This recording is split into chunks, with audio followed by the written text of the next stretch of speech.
Excellent. So thank you very much for joining us and our panel today on what is probably the most relevant topical issue that we face on the continent here right now. So welcome. As I say, it's probably the most acute challenge that we face here, and it's that of wealth creation.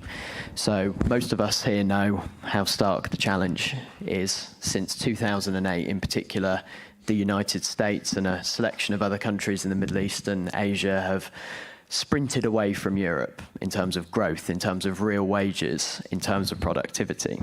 As Mario Draghi's recent report highlighted, there are 0 companies with a market capitalization of above 100 billion euros that have been set up in the EU in the last 50 years.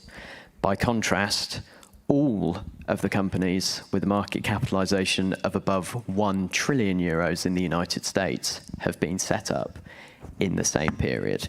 So clearly this is a real problem. This is a real issue that the EU has to take on and that the EU has to face. And so joining me to discuss the vital topic, we have Roxana Nicula from Fundalib in Spain, free market organization over there. We're going to be talking a little bit about the difference between Southern Europe and Eastern Europe and Central Europe as well, to kind of dig into the weeds a little bit more. So Roxana, thank you very much for being here.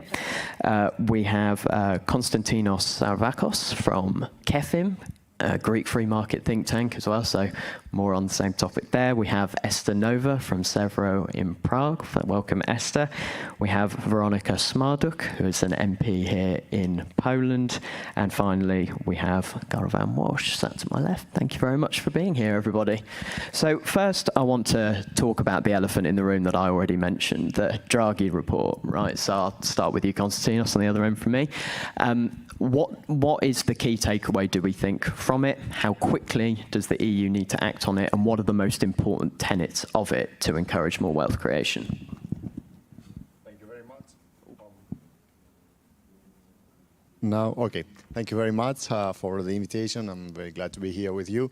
Yes, Draghi's report is on the focus right now in Europe. Everyone discusses on this. And I think that, as I heard also the last days here, identifies very concrete the problems that we face in Europe, but the solutions are not the ones that at least we as free marketees would like to focus on. And I would like to begin with by saying that, yes, we may be lacking some competitiveness in Europe, but on the other hand, we need to focus on other aspects that they are very important on investments and competitiveness. That it's a strong rule of law and property rights and institutions that help investment. Because if you see every aspect of economic growth and economic freedom, you will see that a crucial contributor to this is the rule of law. And we may be lacking of economic costs, but there are other transactional costs in other regions in the world when you do not have institutions of political freedom and liberal democracy. So we need to pay attention also to this, and since we are lacking of competitiveness. Now on the policies, it takes, I think that borrowing money to be more competitive, because this is something central in Draghi's report, is not a good idea. And to begin with, would you agree that it's a good idea to lend money to Greece again? Are you sure about this, that we're going to have this another time? I don't think that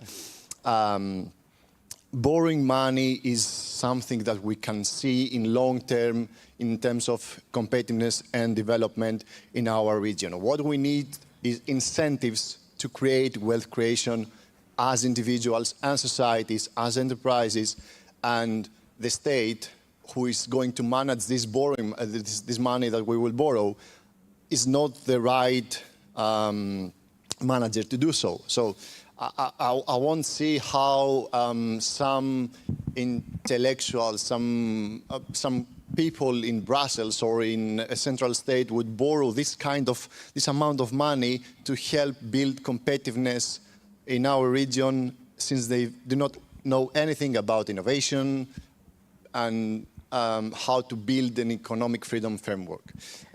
So that's the second thing I would like to say, that we also need to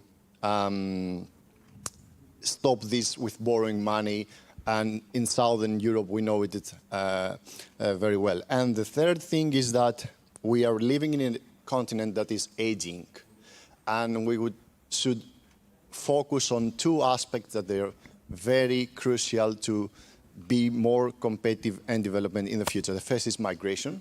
We need to open our minds and our societies to people that they are young, they are willing to come and work in our continent because of the strong rule of law and the strong institutions we have. And besides immigration, a generous reform on the pension system, as we know it, because this would be a huge capitalization of money, of investments that will come in our region and substitute the pay-as-you-go system with a more funded system that would enable the economy. That's for the beginning. Excellent. And yeah, well, I'll get on a little bit later. I know I've got quite a free market bias panel here, and while we're very keen to sort of hail the Draghi report as like, oh yes, they're finally talking about innovation and markets, etc. I know I can always rely on you, Constantinos, to say, and it doesn't go far enough. We need a little bit more of a radical approach. So Eszter, I mean, we're talking a lot about tech and innovation here, aren't we? That's one of those big differences between the US and the European Union and some of those large companies. How do things need to change on that front? Well, I would like to pick a case study on that, and this is a pretty recent one with artificial intelligence and the recent hype around it. So the hype started around less than 2 years ago, actually, so it's pretty fresh. And in that short period of time, we already have the EU AI Act. And there is a contrast between how the US and the EU is approaching regulation for artificial intelligence. And it stems partly from the different legal cultures and legal situation, obviously.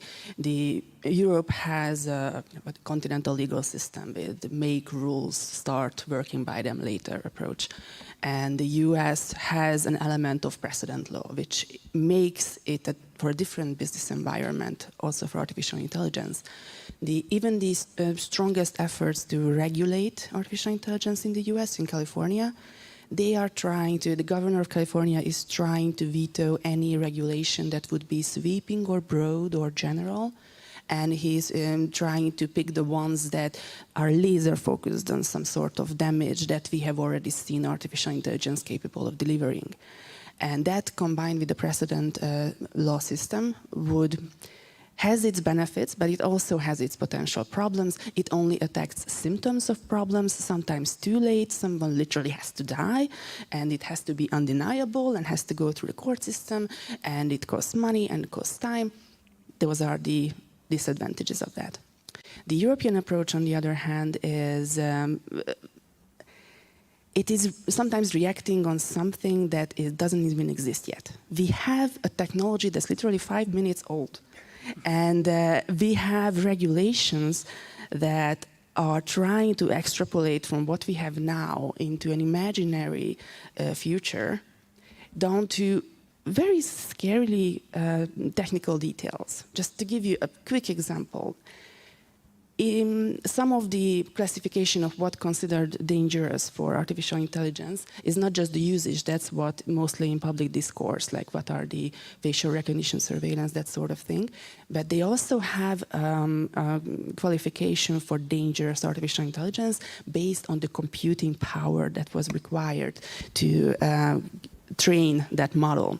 Now that is set at, I think, 10 to the power of 24 flops, which is roughly half of what was used for ChatGPT-4. And if you want to train something today with this sort of capacity, you have to notify the AI office, which we already have apparently, more than one actually. They already have overlapping jobs and stuff.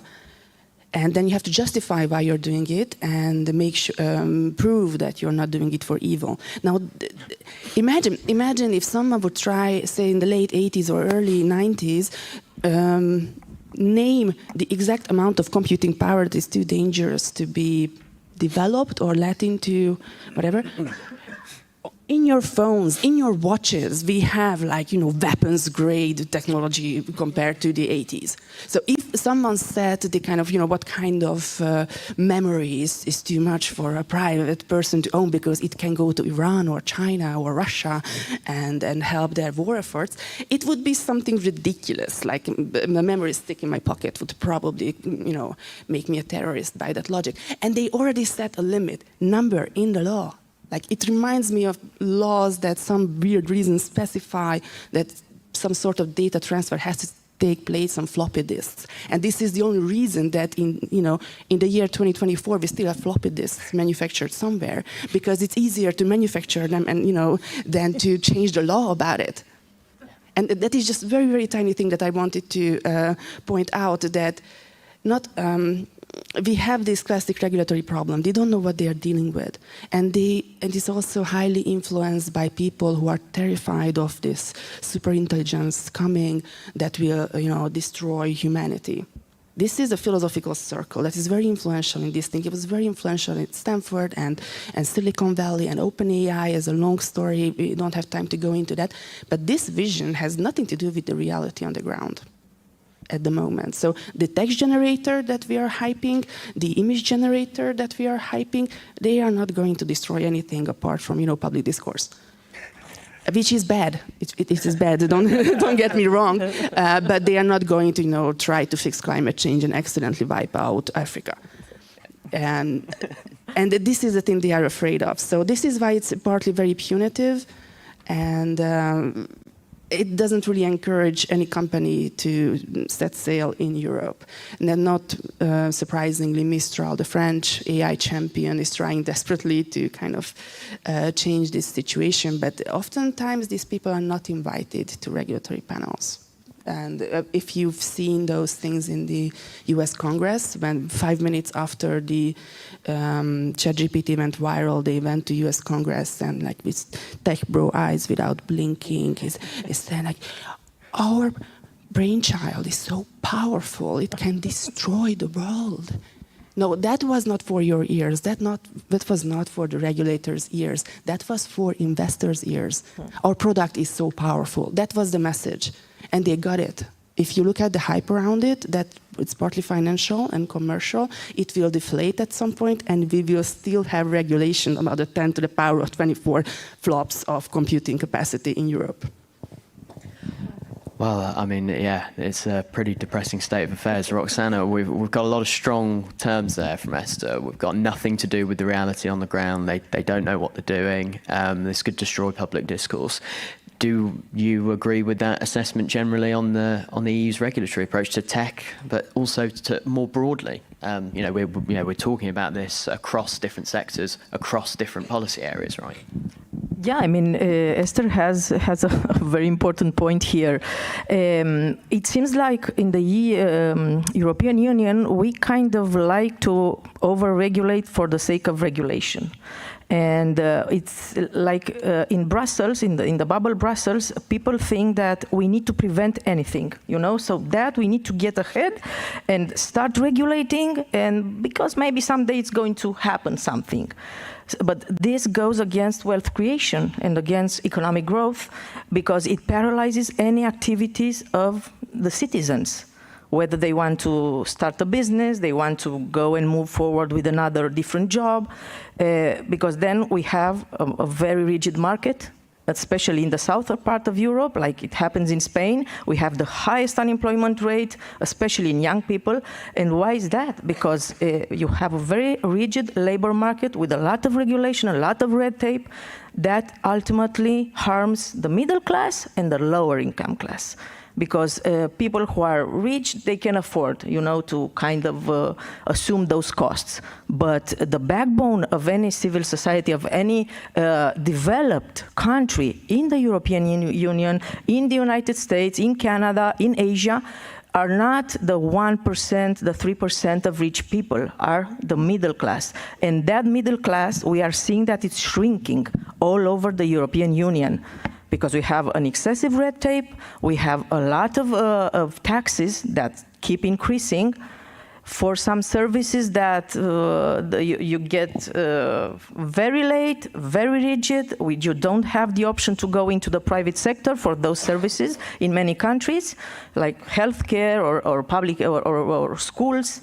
So that will make us even less competitive. And it's no wonder that in the 80s, we were kind of, in parallel with the United States in terms of wealth creation and growth. And now the United States goes up and we still are, like crawling like babies. And of course, we have we have important structural issues here.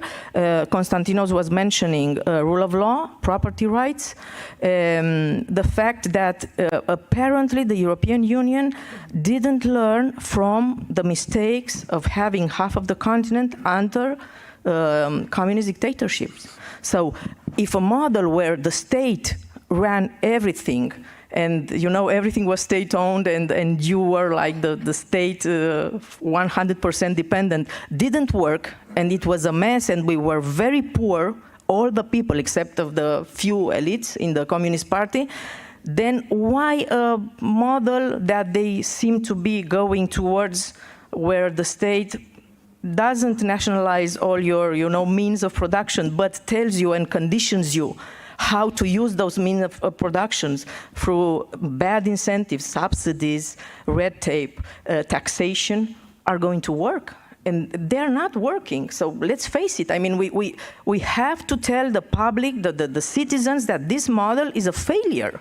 So we need, of course, we need some regulations, but sound, common sense, simple regulations that ensure property rights and rule of law. That's it. This is the recipe for success. And OECD reports showed it. The World Trade Organization shows it every year, that countries who actually embrace more free market recipes, rule of law, and lower taxes are the ones that go up ahead in wealth creation. And the ones that got stuck with a lot of red tape and low and high taxes, they are at the bottom of the development. So it's not about you are free marketeer more or you are more social democrat, more pro-welfare. The best welfare a civil society has, it's the one that individuals have prosperity.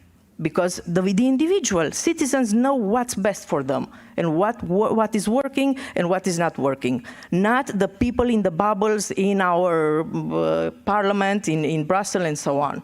They are completely, I mean, even the fact that we are talking about the bubble in Brussels means that they are completely detached of the street, of the reality of people.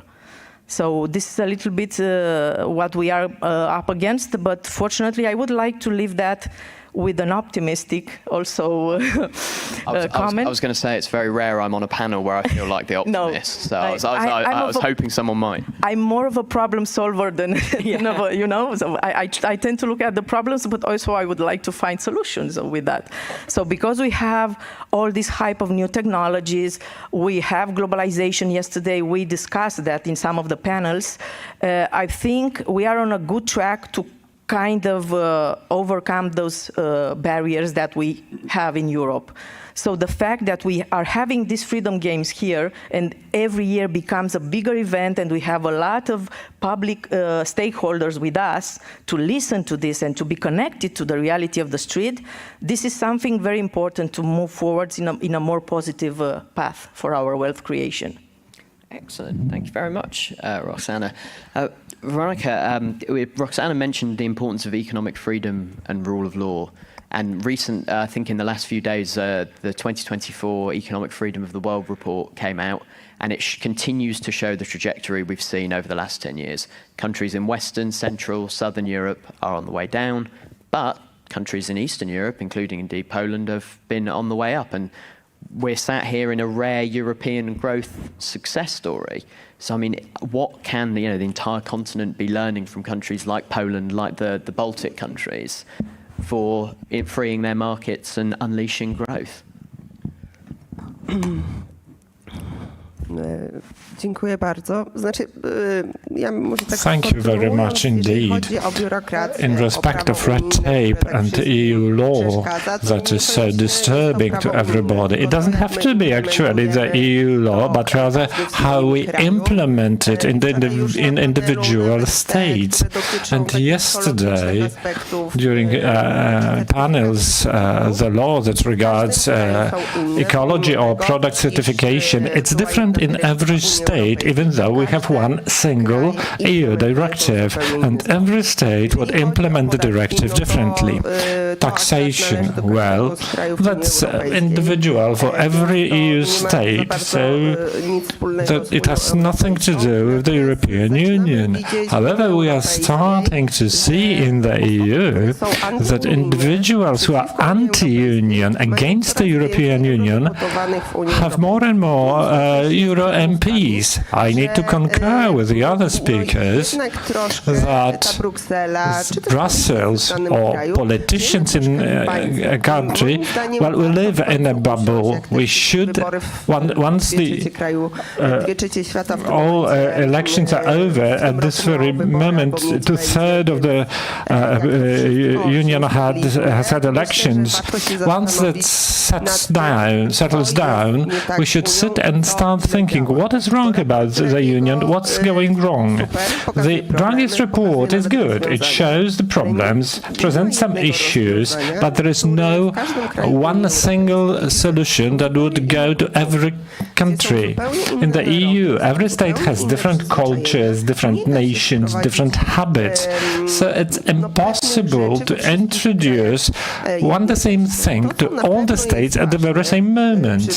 What matters for economic growth is the lasting and reliable institutions that sort of protects the property law and keep the agreement. If we cannot agree on the Chinese competition, which poses the greatest threat to European companies. Yesterday, during the fashion panel, we talked about Chinese companies. We haven't been able to block for 3 or 4 years even. So in my opinion, if not everything works perfect, we should pick up such aspects that are vital for every European state and which are critical for improving competitiveness and innovations of European companies. In my opinion, this is one of the most important things, and fighting against Asian competitors should be our top priority. Another pivotal Bo jaki jest w tym problem? Jeżeli my musimy stosować się do pewnych praw, które my sami sobie wymyśliliśmy i one są słuszne, bo jakby ta idea Unii Europejskiej jest słuszna, Unia Europejska jest słuszna, wolny rynek jest słuszny, na przykład jakby walka znaczy ten zielony ład, czy bardziej ekologiczne podejście jest bardzo słuszne, ale jeżeli my wymagamy od państw Unii Europejskiej, żeby stosowały standardy certyfikacji pewnych produktów, a konkurencja z Chin nie stosuje się do naszego prawa, a w dalszym ciągu może to funkcjonować. To znaczy, że prawo nie działa. To znaczy, że nie jesteśmy w stanie egzekwować prawo. I tak naprawdę my sami utrzymujemy stopowanie, znaczy utrzymujemy nasze firmy w sensie na przegranej pozycji w porównaniu z konkurentami z Azji, którzy nie dorzucają się do naszego budżetu, a nie muszą się stosować do naszego prawa. No to coś tutaj nie gra. I sam fakt, jeżeli my chcemy szybko podejmować decyzje, to nie jesteśmy w stanie podejmować decyzji w każdym aspekcie Unii Europejskiej, w każdym aspekcie naszego życia. I moim zdaniem podstawą Unii Europejskiej zawsze był wolny rynek. I my powinniśmy się skupić na tych aspektach, które po prostu chronią nasze firmy. I w zakresie na przykład nowych technologii czy sztucznej inteligencji, to można popatrzeć, że Stany Zjednoczone czy Chiny ładują sobie kapitał w swoje firmy i no, dzięki temu ich konkurencyjność się wzmacnia i oni sobie ładują w jakikolwiek element chcą. I my powinniśmy wybrać właśnie na bazie kompromisu, że dobra, my jakby każdy kraj nie jest w stanie wrzucić takiego kapitału do nowych technologii czy do sztucznej inteligencji jak Chiny czy Stany Zjednoczone, to dobra, wybierzmy 3 aspekty, na przykład sztuczną inteligencję, zrzućmy się na to i zadbajmy o to, żeby po prostu te aspekty powstawały w Unii Europejskiej. I moim zdaniem właśnie czeka nas troszkę przemodelowanie tego funkcjonowania i zapytanie po prostu państw członkowskich Unii Europejskiej, co jest dla nas priorytetem i skupmy się na tych aspektach, na którym faktycznie możemy osiągnąć kompromis wśród wszystkich państw Unii Europejskiej. Yeah, thank you very much. Bardzo dziękuję. Interesting. Bardzo ciekawe. Of the dynamics between the US, Europe, but also China, which is a very important part of this conversation that we'll come back onto, I think, in a minute. Garvan, you're going to give us a bit of optimism, aren't you? You're going to tell us it's not all that bad and that there are solutions to this soon, right? Well, let me start by saying, first of all, I live in Brussels. Second of all, I'm in the middle of a fundraising round for my AI tech startup that is working on actually improving the public discourse. And that will give that process has actually been an interesting learning experience for a number of ways that I'll come back to in a minute. But first, I'd like to say a couple of things about the Draghi report. And Constantinos was absolutely right that Draghi said certain things in the report, and then a bunch of policies come out that don't seem to bear any relation to the economic analysis in the report. Now, this is politics. The deal basically was that Draghi could write his report, he could get a number of his ideas in, but in exchange, he had to accept the overall Commission's agenda. He had a team of 20 Commission officials working for him, and that's the process. Nevertheless, there are 2 very important things that come out of his analysis. He identifies productivity as the central question. I can't remember which of the great economists said that productivity is, in the long run, not just very important, it is the only thing. And it compounds again and again and again over the years. And at the most productive European economies, Germany, France, the Nordics, are already at the technology frontier. They actually have greater productivity than the United States. Now, perhaps if we had United States figures by state, we might see that California or Massachusetts were ahead and Alabama was behind. So I don't want to make too much exactly of that comparison. Nevertheless, there are high productivity economies in Europe. But those economies are stagnating. The economies that are growing fast are doing catch-up growth, particularly in Central Eastern Europe, because they have a lot to fix after half a century of communist dictatorship, and these things take time. But we are seeing incredibly fast growth in the Baltic states, in Poland, even in Romania and Bulgaria that have only joined the EU very recently. We are seeing these kind of changes happen. We know they also haven't made many of the mistakes that late 20th century economies like France and Belgium particularly have, hyper-regulating the labor market. In Belgium has a perverse tax system. So if I buy a house and rent it out, I pay no income tax on that income. If I employ somebody, I pay about 200% tax on the total expense of employing somebody. So the incentive obviously is just to rent out property and not do anything productive. So first of all, as the catch-up growth is happening, that's great, but what do we do to speed catch-up growth up in Central and Eastern Europe? And what do we do to try and get growth in the mature economies growing faster? Italy is a particular problem. Italy is only at 86% of US productivity. It's the only major European economy where productivity has actually gone down in the last 10 or 15 years. neither of the sides of the Italian political spectrum seem to be putting any effort into fixing this. They're taking public money and they're spending it, but neither the Fratelli d'Italia government nor the Partito Democratico opposition have any serious economic program for changing Italy's economic problems, which are mostly stagnation, a patronage-based economy, the inability to scale businesses beyond the level of trust that is possible in that patronage-based economy with smaller businesses, banks that rely on personal relationships, and also in Italy, systematic sexism. Female labor force participation is extremely low in Italy, also in Greece. It's also surprisingly low in Germany. It's just disguised by the stats, because a lot of women there are in part-time work.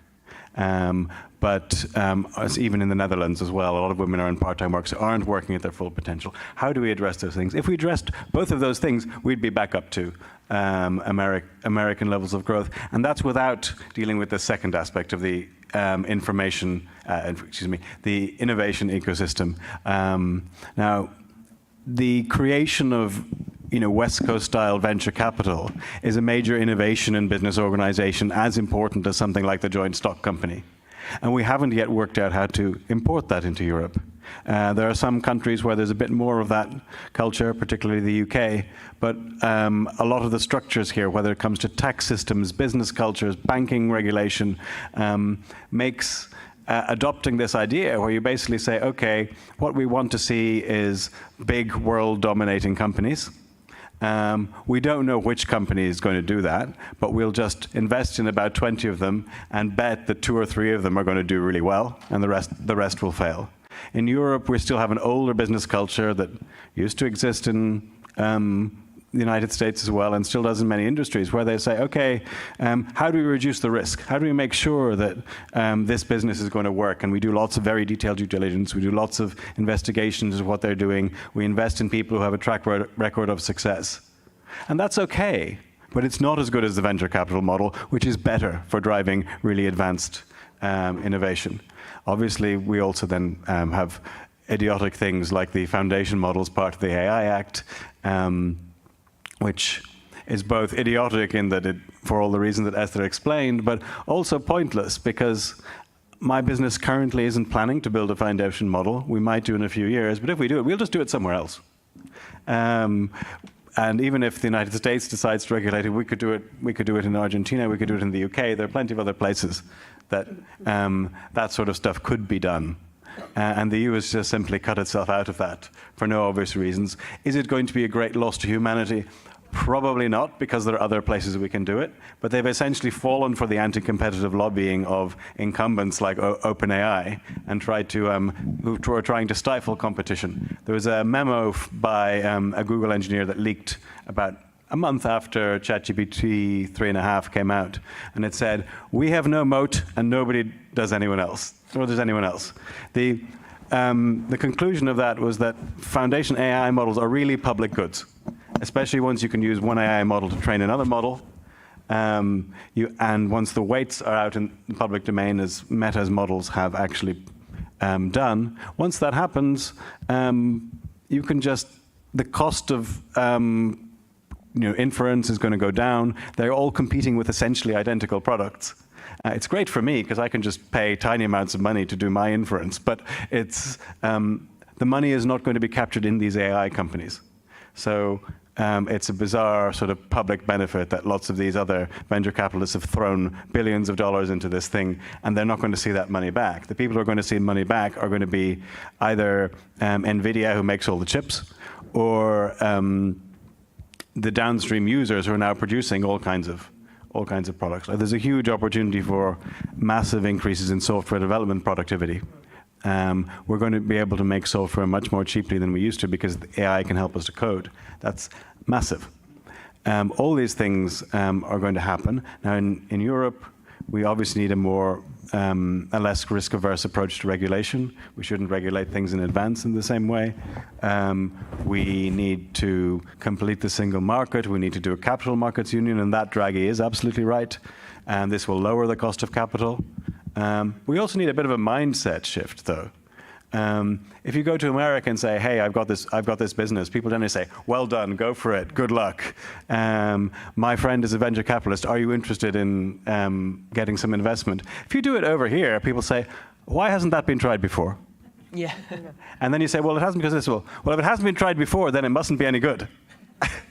Which, of course, is an argument against any kind of innovation in any subject. So we need to understand that this also affects the market capitalization question. Americans just value companies more positively than European ones. So if I have to choose between US venture capitalist that offers me a valuation of, let's say, for the sake of argument, 10 million, and a European one that says my company's worth 6 million, what am I going to do?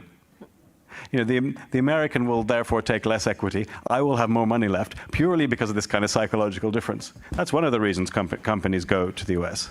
And they go in a sort of legal sense. They don't necessarily physically go. They don't necessarily live in the United States. But the Delaware form of corporate governance is very good for startups. Some European companies have equivalents. I'm actually going to have to leave Belgium because of this fundraising, because Belgium taxes stock options on grant, which means I could end up having a 10 million or 20 million euro tax bill before my company's made any money.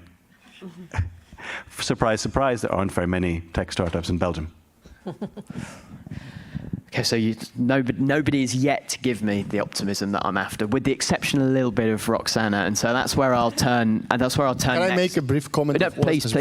I would like to focus on what Eszter said, and I totally agree about the perception of being protected. Because if you read the legal act of EU on AI, it says that we need to protect fundamental rights, we need to protect you from individual rights, we need to protect, the word protect comes all around on this framework. So who needs protection? I mean, thank you that in the mid-90s there was not a strong bureau in Brussels that protected me from internet. Right, so yeah, we ended up in this situation because of this lack of protection. So this perception of someone needs to act proactively, as you said, in order to say, oh, we have covered this in advance, and this is a very top-down approach that we need to act in order to protect you and your lives from what is going to happen. And we see that people in China that are protected from the internet, they just use VPN. So yeah, where this going? Right, yeah, go on, Eszter. I would just like to contribute some optimism about the topics. There is one good thing that I found in the AI Act. It has nothing to do with AI per se. It's just accidentally. I think the codification talent that was used for this thing must have come straight from GDPR. Because on some level, it reads like the extension or application of GDPR. If you look at how they are trying to protect privacy and that sort of thing. Whether it's possible or not, it's a good thing that at least somebody can see that, because we are still in a fancy version of algorithms and big data. And it's just with machine learning this time because we couldn't get it right the first time. So, and with that, with data, personal data will be very much at danger, at risk. Also the political implication, like looking at the Chinese example, and they try to counteract that somehow, because there will be a huge demand for surveillance technology from governments, even within the EU, by the way. And I think that's a good thing.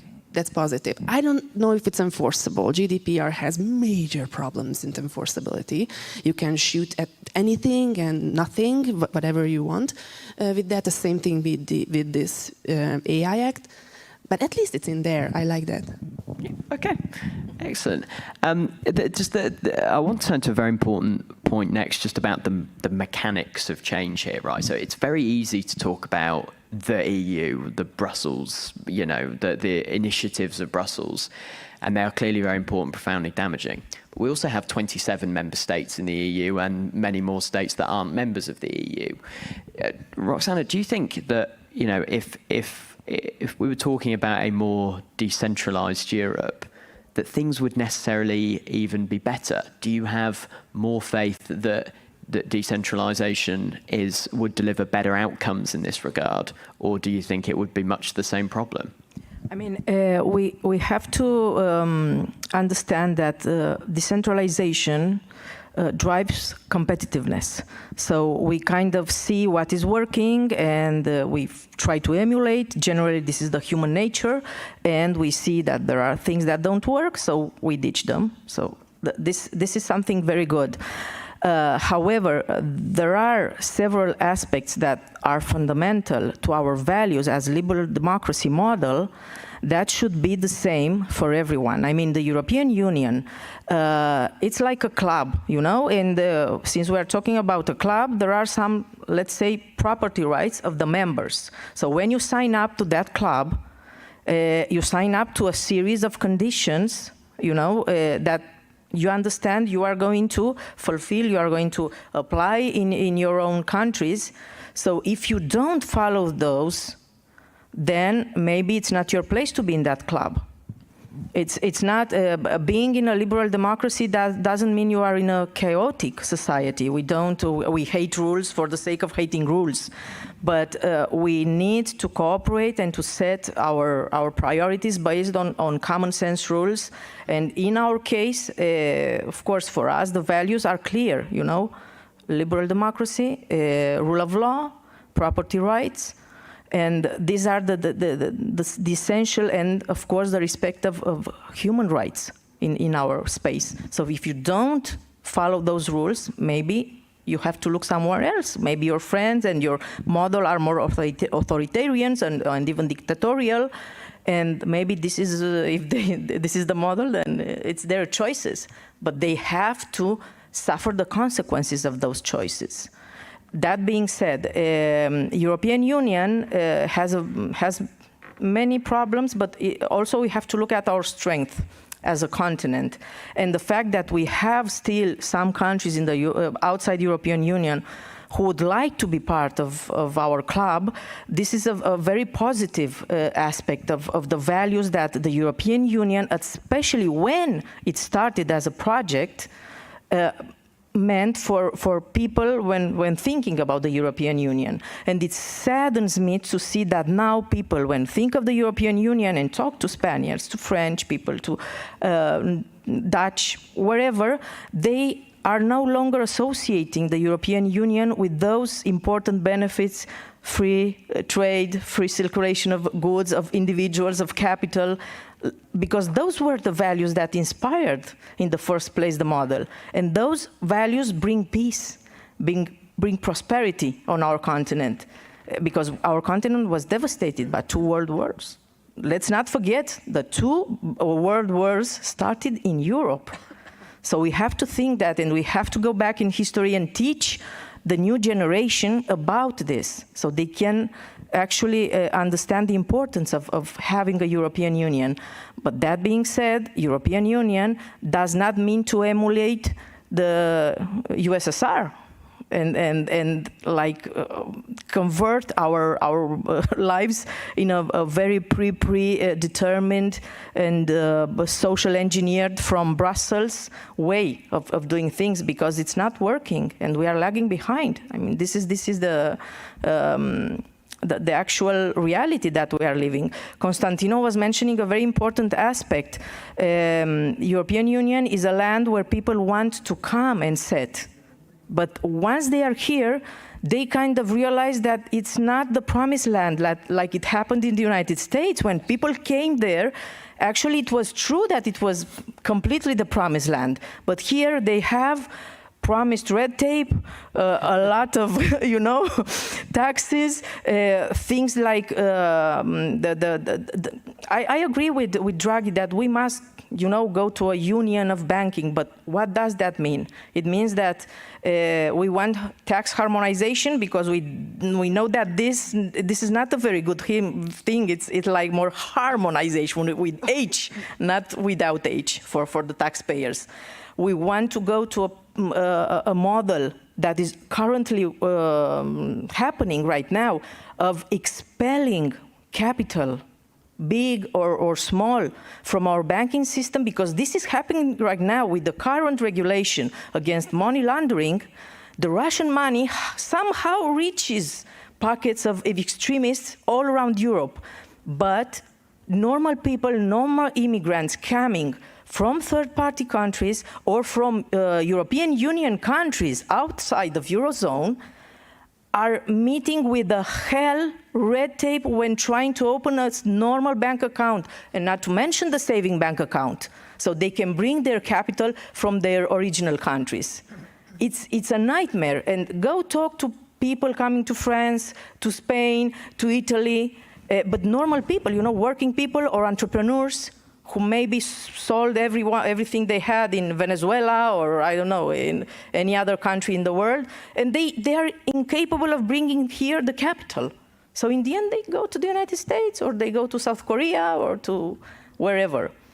So we have to ask ourselves, where do we head with our 5-year plan now that we have new parliament in Brussels? Yeah, and I think we've had a pretty robust, all-encompassing diagnosis of the problems here of over-regulation, over-centralisation in areas like tech, capital union, access to capital. Are we attracting the best talent? All of this stuff. So before I give everybody a chance to talk about their possible solutions, I want to ask you, Weronika, you touched on China, and where we have competition between the EU and the US, we are talking about competition between two, broadly speaking, geopolitical allies. China is not that. This is the new frontier of geopolitical tension. China and its axis of, some might say, evil, against the rest. How much of a problem is it that the EU has not taken the China threat and the things that make China such a threat seriously?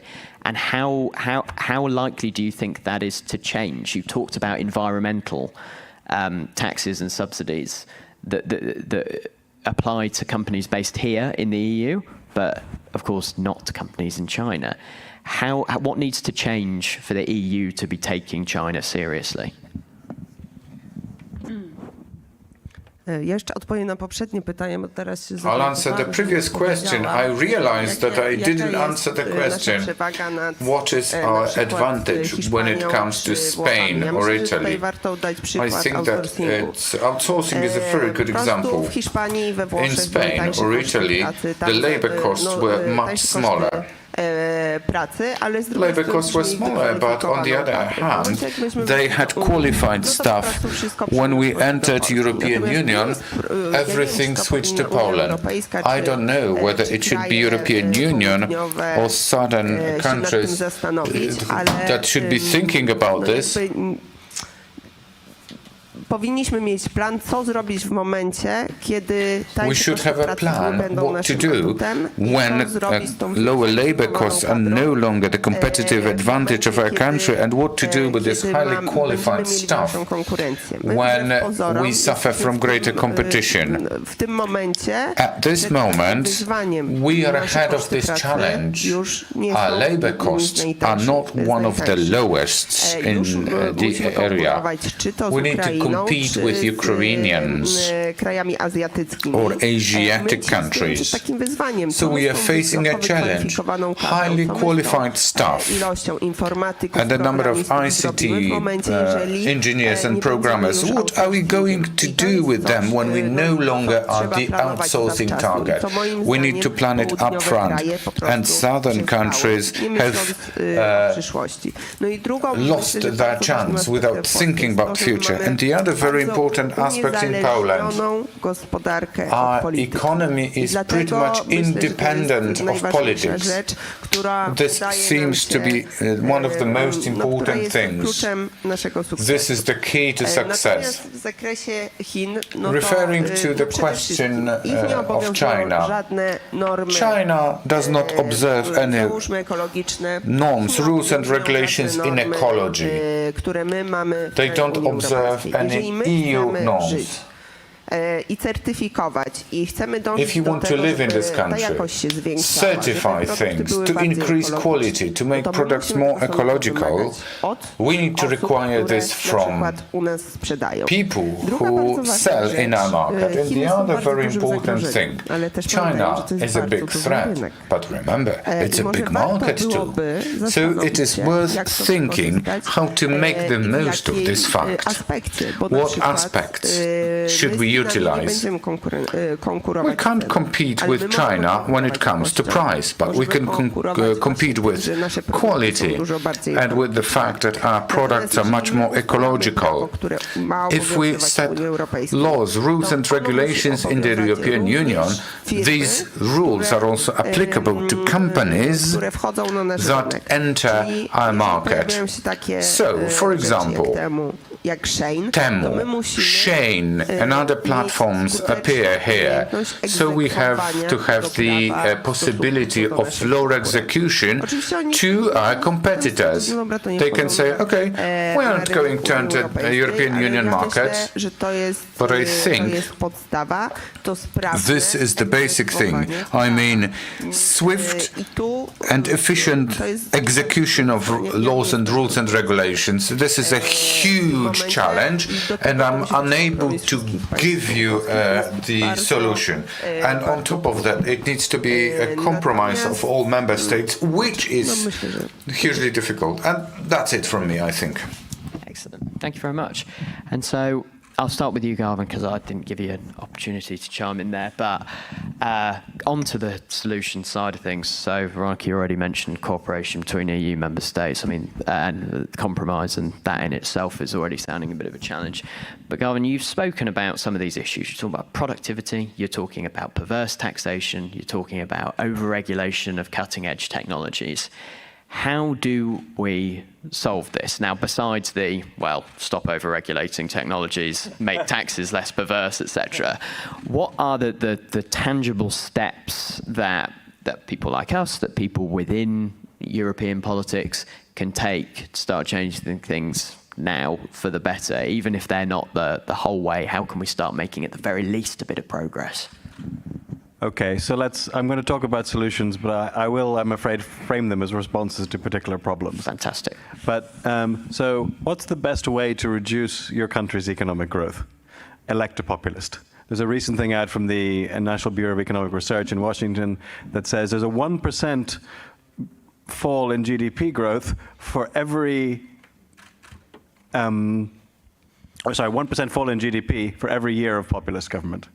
So after 20 years of populist government, your economy is a fifth smaller than it otherwise would have been. So stronger protections for the rule of law. Ensure that governments like Hungary's don't start extorting private businesses. But don't continue to extort private businesses. Shake them down because they can't get EU funds anymore. Get the government out of those kind of commercial activities. Secondly, the other thing that's an important, result from research is that the value in almost every economic value chain is at the two ends: design and sales. Manufacturing is something that is essentially done by robots and low-wage workers in the middle. And I think we're making a big mistake when we're talking about reindustrializing Europe, with the possible exception of things like the defense sector, where there are national security reasons for doing stuff ourselves and having things like a steel industry to build tanks. But with the exception of that, we really should be focusing on increasing our efforts in where the value is. So in design, in sales, in those ends of the chain. We're never going to be an industrial powerhouse again because we're too rich. You can't make a living bashing pieces of metal together in an industrial assembly line to the standard that Europeans want. We have to do other things. The third thing is about misallocation of labor. We still have a lot of people are not working where they would be best. We have a lot of inflexibility in our labor markets. We have one study of, this was just a multinational companies and women in different roles in those companies. And they said that if the women in these companies were actually doing the job that they're qualified for, to the extent that men in those companies were doing that job for, that's also, the men aren't perfectly allocated either, but if we just equalize that, output would go up by 1/3. So how do we create... Solved your problem already. How do we get processes and incentives that move the economy towards the higher value things and away from lower value activity? I think that's the big question.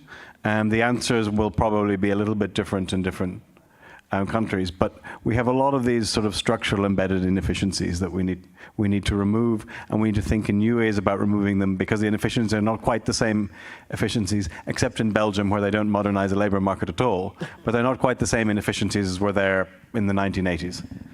They're new ones. Sorry, guys, I've got to stop you a little bit early because we are a little pressed for time. And I just wanted to put the same question, strictly a minute each, to all panelists. What do the solutions look like in the short term? Weronika, do we just need to be a bit more like Poland? Akurat ostatnio wróciłam ze Stanów, gdzie Only recently have I returned from the States, and we kept a closer look. It was open world and professional exchange, so I had the chance to look at the States from a closer distance. Thanks God I live in Europe. States are not bed of roses, come on. Naprawdę nie ma się czego wstydzić, a już kraje zachodnie na pewno się nie wstydzą, ale has nothing to be ashamed of. There's nothing to be ashamed bo of. jest dobrze. My mamy tylko parę aspektów do poprawy. We have just a few aspects to improve. The biggest challenge, which has been demonstrated by war in Ukraine, no i po prostu i embargo na Rosję i jego produkty, and to Russia's jest products. transformacja energetyczna. Bo zgoda energy transformation is the że my thing. za szybko wprowadzamy te We might say zmiany, that które we have wynikają introduced the changes too z fast. dążenia do tej równowagi, The changes that are related to energy independence, and therefore we introduce sustainable energy models. But on the other hand, if we don't speed up the green transformation process, we will be killed by energy prices. This is the basis for competitive economy. The fastest possible energy transformation, becoming independent of energy carriers from Russia or any other countries that refuse to observe our standards, because we want to stick to our standards in the European Union. Not only is this ideology, it directly translates into competitiveness of our economies. Energy transformation needs to gain momentum, especially bearing in since the onset of war in Ukraine. And we need to remember, if we want to speed up energy transformation, if we introduce regulations, we cannot allow for prices of electricity, of energy to go up. Therefore, subsidies must be there. Sorry to interrupt, Brian, I do apologise. Could I just very, very quickly hear from the final three on this? That might just be 30 seconds, if that's all right, because I'm getting the look from the organisers. Sorry, Weronika. Transformacja energetyczna, myślę, tu jest priorytetem. Energy transformation is a priority. Roxanne? Yeah. I totally agree with what Gavin and Weronika told us about this, and I would only add first, one thing, it's very important. When you think about new regulations, or we should think about asking our public representatives to eliminate many others. You go in with one, but you take out at least 2 or 3, so that we don't, make like this snowball of rules that no one in the end follows, because this means legal instability in the end, because no one knows what to follow anymore.